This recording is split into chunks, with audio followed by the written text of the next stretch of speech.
एक सरसब्ज और शादाब वादी में एक सफ़ेद बकरी अपने 5 नन्हे सफ़ेद बच्चों के साथ एक छोटे से घर में रहती थी। बकरी अपने बच्चों से बहुत मोहब्बत करती थी और बच्चे भी अपनी माँ की बात बहुत गौर से सुनते थे। एक दिन बकरी ने कहा, मेरे प्यारे बच्चों, मैं तुम्हारे लिए खाना लेने जा रही हूँ। जब तक मैं वापस ना आऊँ, दरवाज़ा किसी के लिए भी नहीं खोलना, चाहे कोई कुछ भी कहे। बच्चे एक साथ बोले, ठीक है अम्मी, हम दरवाज़ा नहीं खोलेंगे। बकरी चली गई। थोड़ी देर बाद एक भेड़िया आया। उसने दरवाज़ा खटखटाया और बकरी की तरह आवाज़ निकालकर बोला, मेरे बच्चों, दरवाज़ा खोलो, मैं तुम्हारी माँ हूँ। बच्चों ने कान लगाकर सुना और आपस में कहा, ये तो अम्मी की आवाज़ नहीं, हमारी अम्मी की आवाज़ नर्म और प्यारी होती है।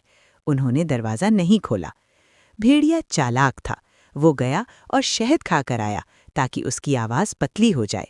फिर उसने दोबारा दरवाज़ा खटखटाया, लेकिन बच्चे फिर पहचान गए और बोले, नहीं, ये फिर भी हमारी माँ नहीं हो सकती।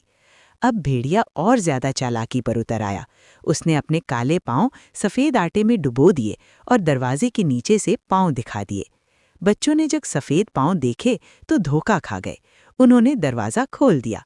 भेड़िया फौरन अंदर घुस आया और बच्चों के पीछे दौड़ने लगा। बच्चे बहुत डर गए, मगर एक बच्चे को भेड़िया पकड़ने ही वाला था। इसी वक्त बाकी बच्चों ने हिम्मत, अक्ल और इत्तेहाद दिखाया। उन्होंने जोर जोर से शोर मचाया, चीज़ें उसकी तरफ फेंकी और एक दूसरे का साथ दिया। भेड़िया घबरा गया, डर के मारे उस बच्चे को छोड़ दिया और वहां से दुम दबाकर भाग गया। कुछ देर बाद बकरी वापस आई। बच्चों ने सारी बात बताई।